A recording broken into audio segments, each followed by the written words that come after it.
Awesome, Michael. Thank you so much for joining Thank me. y'all for having me. Appreciate it. Flying in straight from the DMV for the big Longhorns and Commodores game. Yes, this that's afternoon. right. That's right. I'm a little worried because the Alabama win and Vandy, the we Giants just lost to Slayers the now. I know we just lost to Georgia and didn't Vandy win? They won last week too. So Last week. Beat the mighty Ball State. Yeah. Vandy's a SEC football school. powerhouse. We're Powerhouse. Yeah, that's right. So, That's right. Welcome to the SEC. Thank you We're very glad much. that you're- So, Michael, Owen graduate here. Why don't you tell us a bit about when you graduated Owen, what you've been up to lately? What is it you're doing exactly now? Because, again, I know you're living in Fairfax, Virginia, working for Lidl. Yeah, Just catch us up on what's been going on lately. Yeah, so I graduated in 2011. Okay. What is that, 13 years ago? Yeah. 14 years ago. It was pretty crazy. And then, so since that point, I actually, I think networks are really important because I actually got my first job out of Owen from an Owen alum. She Really? came and spoke at an event, and she was kind of in a similar situation where she came back like 15, 20 years after. And I found her interesting to connect with because she was from Austin and I wanted to get back home to Austin and all that. So we ended up connecting, getting a job with her startup. You always hear about the big startup. Like, you always hear about the successful startups. You don't hear about the 99%. But it was fun. Like, I learned a ton there, and I got to go home after Owen. And then, I realized culturally wanted to get to a larger organization because before grad school, I was at Anheuser-Busch. Right. And it just really all the timing worked out. The startup was not working and they had asked for a reduction in salary. And I was like, well, I got to pay my own loans. Right? Who doesn't have to pay their loans at Owen? And so I was like, that's fine. I'll help out as long as I can until I find a new role. And I had just gotten engaged. I didn't meet my wife at Owen. I met her during Owen. Oh, wow. Anyways, so she had notified me that we'd have to make some reductions. I said, no problem. I'm happy to help. And I started looking for a new role. Got to Walmart. Never thought I'd live in Arkansas, right? 'Cause, as a Texan, I wanted to be in Texas Sure. and whatever. But Walmart really changed the trajectory of my career. It really did. And I think we can get into this a little bit later. But Owen will get you in this type of experience, and in grad school will get you to a certain point. But it depends on how you want to manage it going forward and what type of decisions you want to make. And I made a lot of great decisions, that I thought for my career goals. Really, from Walmart, I went from marketing in the U.S. to China, back to Bentonville, which is a great town. Great town. I'd move back in a heartbeat for the right opportunity. But anyway, so then was there about 6.5 or 7 years. Took a role at, I always feel like I wanted to see how much I could actually do. So took a risky role at a large retailer who was trying to do a bit of a turnaround in a dying industry, and went there as an officer. And, it didn't work out, right? Because I've learned a lot. What they don't teach you here is it's a lot of time. The things you can't control are timing and culture and all that. And then left there, came back to Nashville during COVID and worked at Dollar General for several years, running retail marketing for the stores. And then from there, I left to go to Lidl. And now I run all of marketing for Lidl in the US. And Lidl is actually the 4th largest retailer in the world. Wow. It's Based out of Germany, right? Based out of Germany. There's about over 12,000 stores. So we only have 180 stores here. And they're all kind of in that On the East Coast. East Atlantic yeah, region. Yeah, that's right. So really went there because as I've gotten more experience in my career, I feel like it's different for everybody. And this is where we can talk a little bit more about how you make life decisions. Yeah. But I really, from a career perspective, is something that really excites me. And I know that in Owen's culture, there's a lot about entrepreneurship. Mhm. I think that there's different levels of entrepreneurship. My roommate from Owen started his own company, his own brewery in Charlotte, but I want to build stuff. So I tend to go find cultures and companies where they're trying to turn things around, build new things, and give you the autonomy to do so.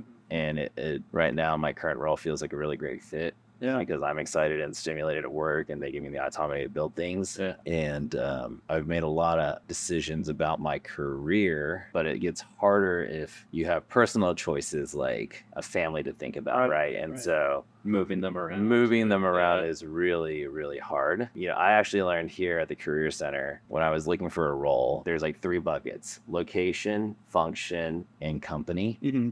And that's how you think about your career, right? And sometimes, or you're just life I guess career, because life in general also applies to that. But for me, when I was looking to go home after Owen to to Texas, that was like location was primary. Right. And then, after being there for a couple of years, I was like, oh, well, it's more about the function because I want to continue to grow my career. But I didn't have kids at the time. Right. And we were pretty mobile. Right. And so, that's why we went to Walmart. Right. And so from that point, that's when I also made the other decisions like continuing to grow. Like when I went to China with Walmart, they don't really necessarily say, hey, we're going to guarantee you a rollback in the US. So it's a bit of a risk and timing and all that. And so I feel like I've taken some risks there in life, but I loved the organization, and we moved from there to Ohio, back to Nashville. And my wife was like, we are not moving to Tennessee.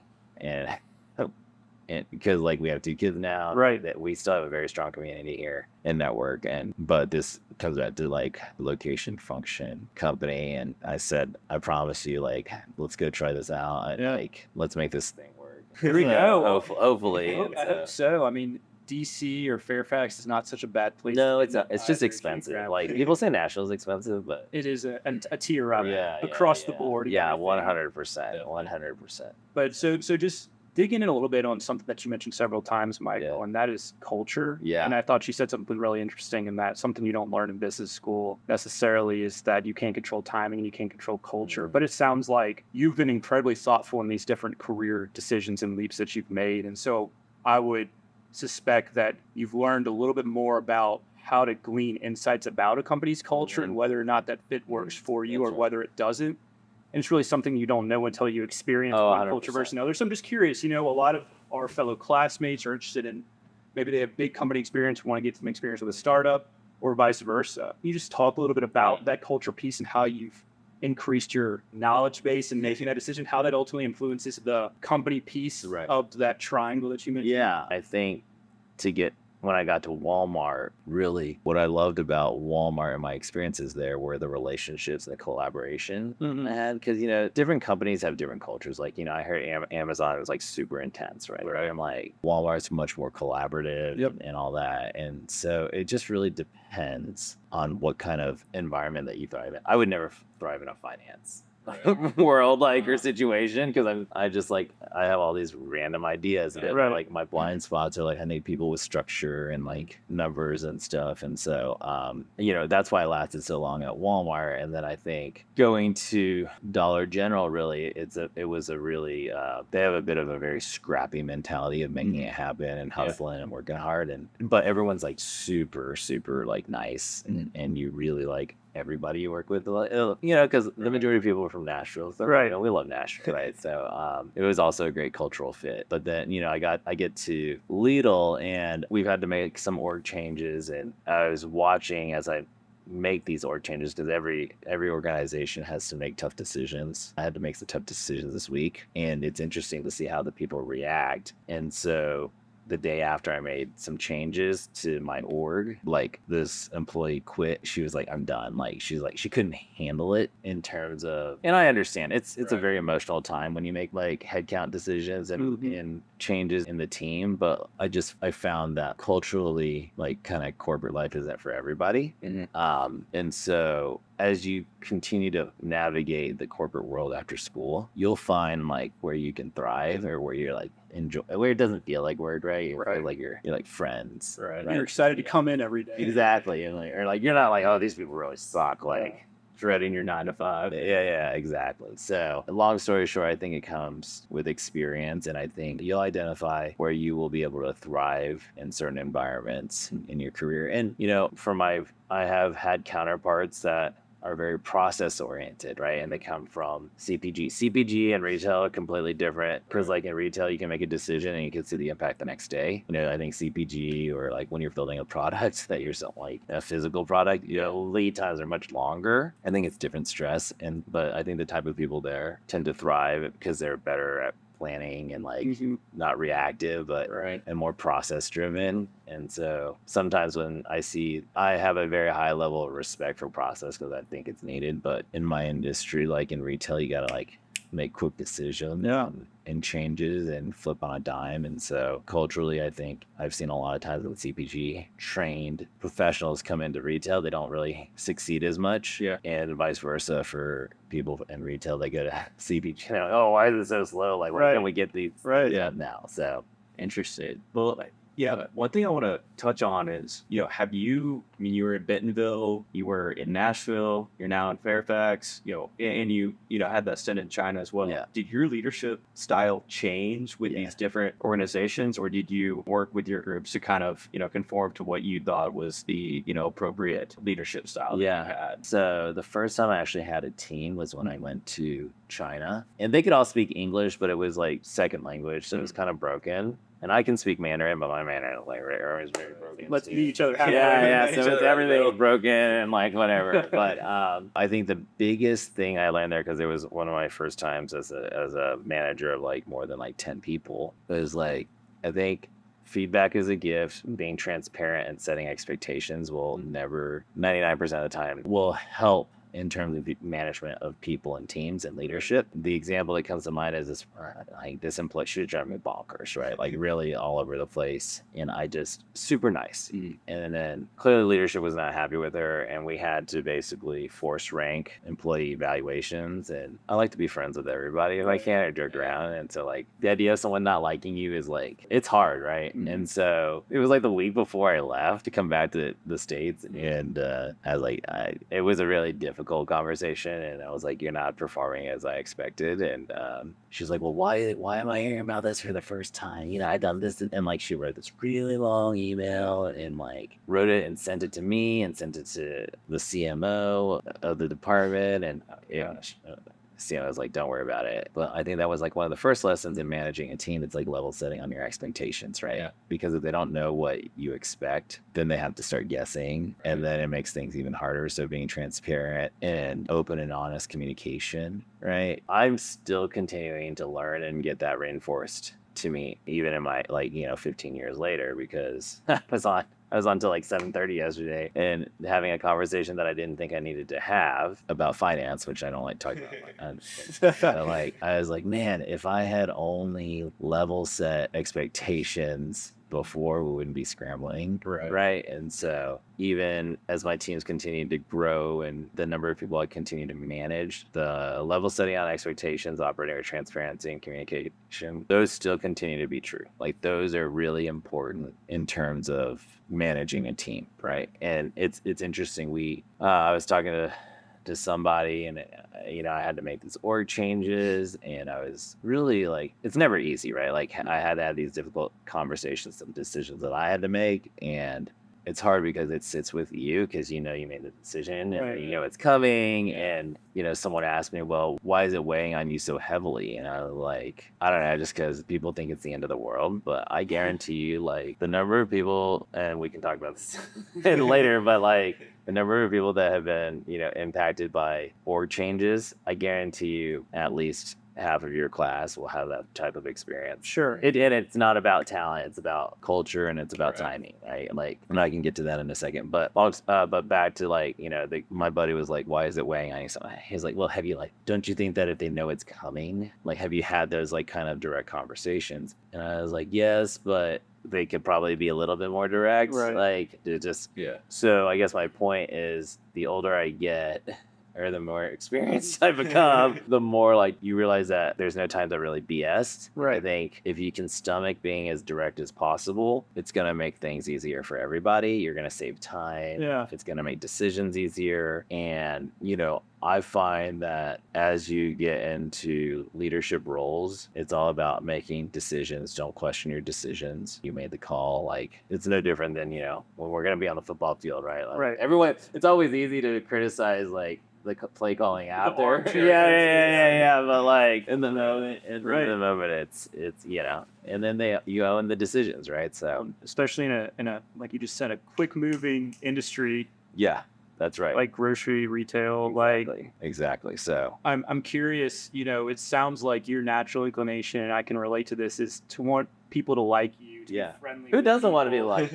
So there's a spectrum, though. Some people care less than others, that's true. And some people genuinely enjoy other people. Have you found that your ability to be friendly with your team has altered, knowing that you also need to be more direct with them and really need to stay on task with your performance is either on par, above expectations, below expectations, and we need to change things if it's falling below expectations. Otherwise, there will be ramifications. And I think that nipping those expectations and having those conversations as quickly as possible are best for all parties. And I do like to be that fun guy or like try to be friendly with everyone, but like I kind of realized I can't be everybody's right. Like I can't be everybody's friend, right? At the end of the day, it's a job. Because I think once you guys get out of school or even here, you're like, oh, like I'm gonna have a great time. Like, oh, this job is great. I'm making all these new friends. Right. You have all this time in the world, and like after work, you can go hang out, go grab a beer or whatever it is, right? But like if people choose and, mature and get married or choose to have kids or whatever it is, like you're like, oh, I'm gonna get in trouble if I go have a beer, like I gotta go, right? And so like you just find that time becomes more valuable the older you get. And so you gotta make quick decisions. Like literally I still like coming to campus. I was probably here a year or two ago and I know this building's been done for like 3 years, maybe 2 or 3 years. 2 years. I'm like, dude, I literally thought, oh man, it's only been a couple of years since I graduated from here, but it's been like 13 or 14 years. So time is like your most valuable resource, So you gotta make decisions and make the most of it. So I'm curious. I guess you worked at Lidl for the last 9-10 months. Yeah, about 10 months, 9 months. When you first came in, how did you level set? What was kind of your play, I guess, in terms of getting everyone on the same page? Sure. Getting there, having those friendly conversations, but also saying, I'm managing this, portion of the workforce, and this is how I intend to do it. Yeah. No, I think it's like that. I think it's a very similar playbook, not just for me, but for like when there's a leadership change in general. Yeah. I think there's always that time of, hey, you've got to evaluate what you have, right? Or no different, like, let's talk about football because I'm here for the football game, but like, like every time there's a head coaching change, right? They're saying what kind of talent they have on the team, and then they identify the gaps or what they need to bench or who they think has potential, right? Or who they need to recruit to come in. Yeah. I think that's where I started, right? Like, and I've been on both sides of this. I've seen it from like getting a new leader. They do the exact same thing. They're like, who? And then you're always, oh man, like why'd they get rid of that person, or why'd they make that personnel change on that person? This person has been here for years, but at the end of the day, like, as you get into leadership roles, you're brought in to make a change and build a team in order to make the company that you work for more successful.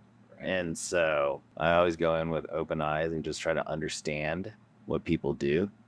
And it's funny because in China, some of the advice I got was like, just because they're the best communicators in English doesn't mean that they're the best employees. But you would probably just lean on them because you can talk to them. And so I've made some significant changes based on what I've evaluated in terms of process and personnel and projects. And I always like to hear from the team, the original team first, because there's a lot of, I'm sure you guys have done a stop, start, continue exercise at some point in your careers, but I was like, what are we doing now? Right. What should we stop doing? What should we start doing? But I think it's interesting because companies are paying you for your experience and your knowledge, right? And so they don't necessarily want you to, and this is actually a cultural thing, right? Like they don't necessarily want you, in my experience, to just run the same playbook as a predecessor, right? Because then why would they have made that change on a predecessor and brought you in, right? And so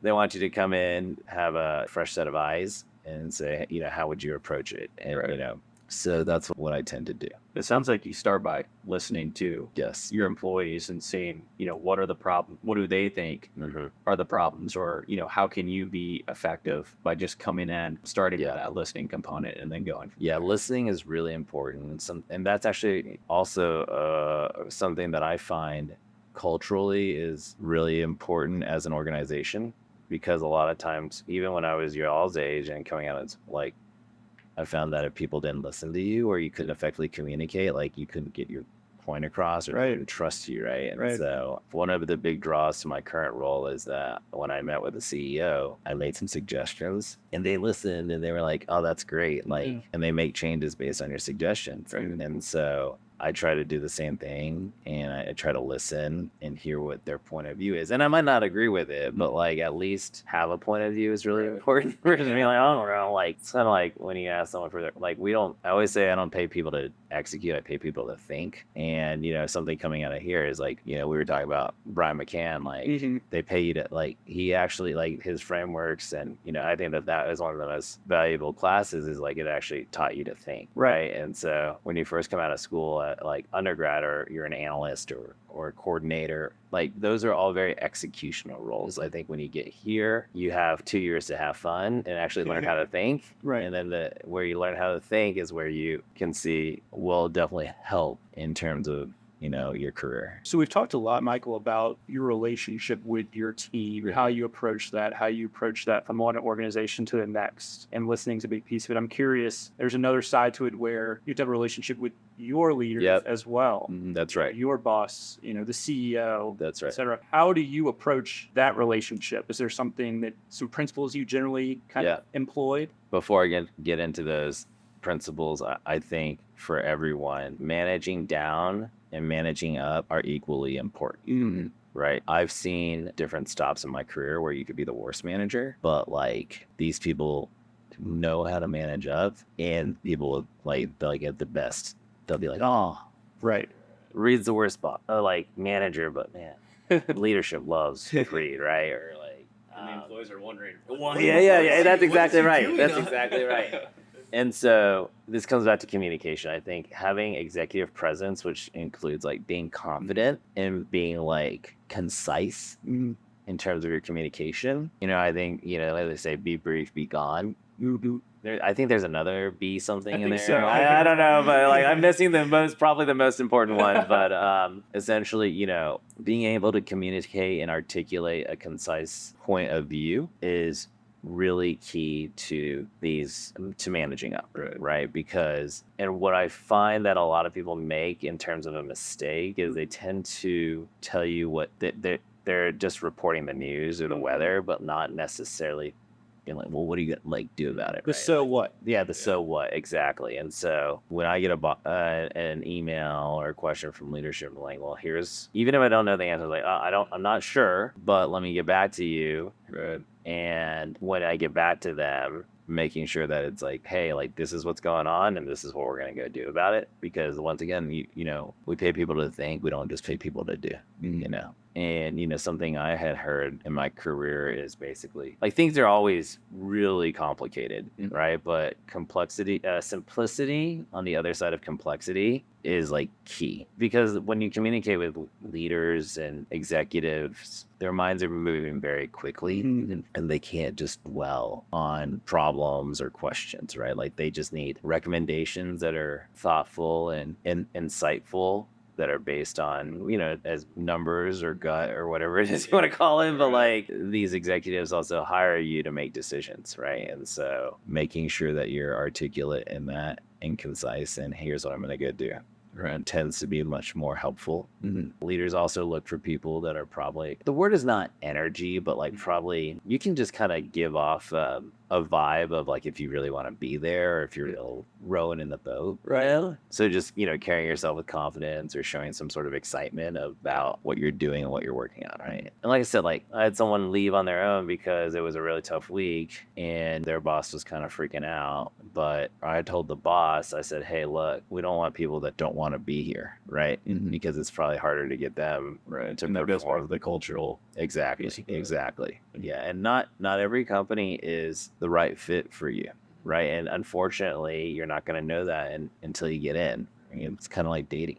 Y'all swipe right or left or whatever it is, and like gotta go on a first. Yeah, exactly. And so I went to a company, and then my buddy left the same company that I was at to go to this company as well. 2 completely different experiences. I really loved it. Even he hated it. Yeah. But the company that we both left, he loved it and I didn't like it. It was culture, and I think culture also comes down to a lot of times like who you're working with, right? Who your boss is, which is also really important as well. Yeah. I mean, I guess one thing I want to touch on culture is just when you see that cultural aspect coming into fruition at a new company. I mean, you've been to 4 or 5 now, and Does it take 6 months? Because Yeah. obviously when you're doing either the, welcome weekend or the 2-day application process where they, fly you, in Germany or something like that, it's easy to be wowed by that. Yeah, But it where is. do you? It's that honeymoons. Yeah, it's the so- honeymoon Or it's like phase. your first date. Back right? to You're dating. like, yeah, back to dating, right? It's the pictures you see on, Oh things yeah, before yeah. you There you in go. person, That's exactly right. But And then you see them like coming home at like 2 a.m. or whatever. There's a reason they were Yeah, that's single, right. right? That's right. Exactly. But I guess what are some things that you noticed from companies or that you would advise people looking at new companies to look at as far as cultural, getting farther than that, superficial, Yeah. like the depth of it, and like, can you do that before going? You I can mean, do your best, right? Yeah. It's no different than if you meet someone you're interested in. Like you're like, oh, I have so and so friend in common. Like, tell me about. Right. And then you reach out to their friend and you're like, hey, like, what is this person like? Or so when I think at a couple of the organizations I've been at, I had people that were already there. That's very helpful. And those are the ones that I thrived at. Now I think this one, my current role is a little bit different, but like putting this one aside, like the other companies that I hadn't been at, but I didn't know anyone there, those were much tougher. Right. But what I try to do in an interview process is I try to find in my network, even if it's like a second or third degree removed, I'd be like, oh, hey, Reed, I don't know Jacob, but Jacob works at organization XYZ. Right. Do you mind giving me an intro for having a conversation? And so you do your best to figure it out because if all you do is talk to the people that are in the process, you're not going to get the full picture. Right. And I guess a quick follow-up to that is, as a manager hiring people, how do you explain the culture in a way that drives it home and gets farther into that? I have honest conversations with people Okay. because I've had multiple interviews where people are like, I really need work-life balance. Yeah. And I'm like, well, to be honest, you'll have long weeks and you'll have weeks that are manageable, but sometimes those long weeks, sometimes you have way more longer weeks than others. And like, I try to be very honest in that dialogue because this comes back to the whole setting expectations thing, right? And so just because there's no point in trying to persuade someone to join your team if they're not going to be rowing in the boat as fast as you want them to or as slow as you want them to, right? Or in the same direction. And so I find that in interview processes, it helps to be more transparent than not to. Common theme across everything we're talking about. Yeah. But I have expectations and I make them very clear. Got it. Right. I know that, I know how, and it's not for everybody, right? Like some people are okay. I think a lot of times in some companies, you'll find people that are like, I just want to be a great parent. Yep. Right. And my family comes first and I don't care about making more money or advancing my career. This is what I want to do because I know I have work-life balance and I can make a little league game at 5 o'clock or practice twice a week. Right. And then there's others that are like, I want to go as far as I can possibly go. And like, I'll do whatever it takes to get there. Yeah. Right. And so if you have that conversation during the interview process, you can kind of figure it out. And I've had, even when they're lying, you can kind of tell because they kind of hesitate and, Pick up on the tells. Exactly. And it's funny, I had a buddy that I previously worked with, and he was interviewing someone from the tech industry. And this guy was like, hey, yeah, we used to have, Fridays were off every other Friday. He goes, oh, is that a thing here? And then kind of like, nope. And then he made a note of that. So it comes back to level setting expectations. Yeah. No, I think that's fantastic insight, Michael. And it's super timely advice for this batch of current MBAs. Yeah. Prospective students and even alumni, I'm sure, who are looking to make career choices. It's costly to miss. It's costly. You talked about you've relocated your family to Fairfax. You really don't want to make a leap somewhere and get it wrong. Doing that due diligence, it's really speaking important with people, even if they're not directly in your network, but beyond your network, those ties, those loose ties. I mean, that's so important. And it's not just, I know for us, we might feel some bit of a pressure just to get a job, but it pays just to push a little bit harder to get the right job. Yeah, that's right. That's right. Definitely. And going back to, I forget the three distinct thing: people, place, and company, or something. Function, company, location. and location. Okay, but it seems like you can have all three if you want, but a lot of times it's okay to. Yeah, you're really lucky if you get all three. Right. You're really that's lucky. not a normal thing, and it's about that compromise of figuring out which two do you want, or which is the most important, not for just you but for your family. Exactly. And we see those compromises, especially as we're getting older, and more things are happening to us on a personal level. It's not just about you; it's about how does it work for everyone. That's right. And I would make different decisions now than I would have when I was coming out of school. Sure. Right. So I don't have to worry. You could afford to make more risky decisions then maybe than you can now. Do you feel like that? Yeah, exactly. And I think as you consider career changes, how do you mitigate the risk? And then I think everything is always about trade-offs. Yeah. Right? Regardless of company, location, and function, like life is just trade-offs. Yeah. Right. I could have stayed here for a really long time, probably, and maybe we'll be back someday. But like, if I stayed here, like my job options are much more limited than if you take a call from a recruiter and they're like, California, Chicago, New York, whatever, you know what I'm saying? And so life's all about trade, but the trade-off is I'd have to move wherever, right? And clearly I had to move, but that's just something you got to evaluate. Is this risk and is this change in your lifestyle plus your company and your career big enough and like risk reward, right? I've got a quick question kind of going back a little bit, but you've worked in retail for basically a long time, better part of 10, 15 years, right? Ever since Owen, really. So one thing that I'm interested in regards to retail is just the level of uncertainty. We had supply chain issues. We had, the COVID outbreak, kept people at home. How do you manage a team during uncertainty? And then how do you also manage the public perception, as a marketer, working in marketing? How do you kind of do both? Because those, to me, it's kind of a push and pull of being able to manage a team, but also manage, your operations, like the public face of the organization. So I think that managing the team piece, I think as long as you're clear on your expectations and the objective and the strategy, I always use a framework called OGSC, objective, like goals, strategies, and tactics. Like, what are you trying to accomplish? The goals are what are the metrics that you're using to understand if you've accomplished it, what are the strategies that are helping you achieve your goals, right?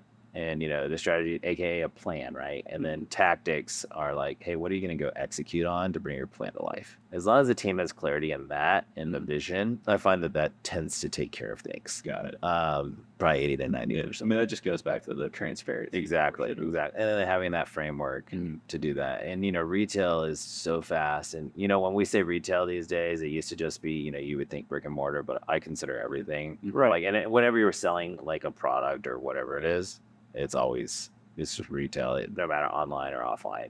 What's interesting is in any organization, and this is regardless of retail, like people I find start to make decisions based on incentives, right? I think every single decision you make in life, regardless of professional or personal, is an incentive-based decision. Right. What is the outcome that you want based on your decision? Assuming you're a rational actor, as Luke Freud would say. Oh, yes. Oh, is he still here? Last year was his last Okay, year. So we had the pleasure of having him. We had the pleasure of having Luke Freud. Yes, and I'll come back to this in a second. But my point is this. So in terms of managing like the public perception, I think that every decision I make in my profession, if it is a customer-centric decision that reduces complexity and is simply explained, I think it won't, like 99% of the time, it won't steer you the wrong way. You control what you can control. And if it's a customer-centric decision, I think that is very key to managing expectations with the customer. Got it, right? Like, in retail, I've heard we have very simple jobs. Our job is to get product on the shelf.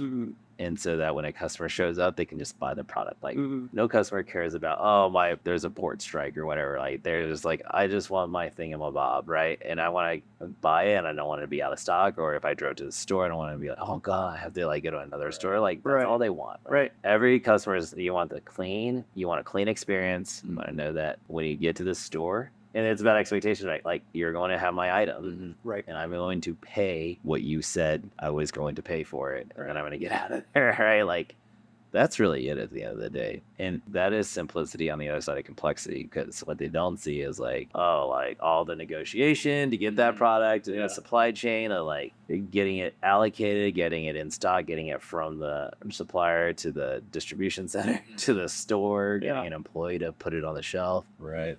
Getting it to ring up right and entered in the system correctly. Like, they don't see any of that, right? But, you know, I think as long as you focus on the customer in whatever industry you're in, 99% of the time, it'll be the right decision. Right. And, you know, I think, you know, for me, what was really intriguing is, you know, I worked at publicly held companies. I worked at private equity held companies, and, you know, private family-owned organizations, you know, startups, whatever it is, and everyone makes decisions based on incentives. Yep. Right? It doesn't matter. Like, even if it's not the right decision for the customer, they make the right decision based on the incentive of that person in that position. Well, Michael, we're really pleased that you came. Yeah, for the game and for that's right. Thank you. Hour or so that you just spent with us talking. Some really great insights. Yeah. Congrats on your success, and thank you again. Oh, thank you. Coming and hanging out with us. Yeah. And we'll drink a beer with you at the tailgate. Let's do it. I will say I wouldn't have gotten here without coming over. So.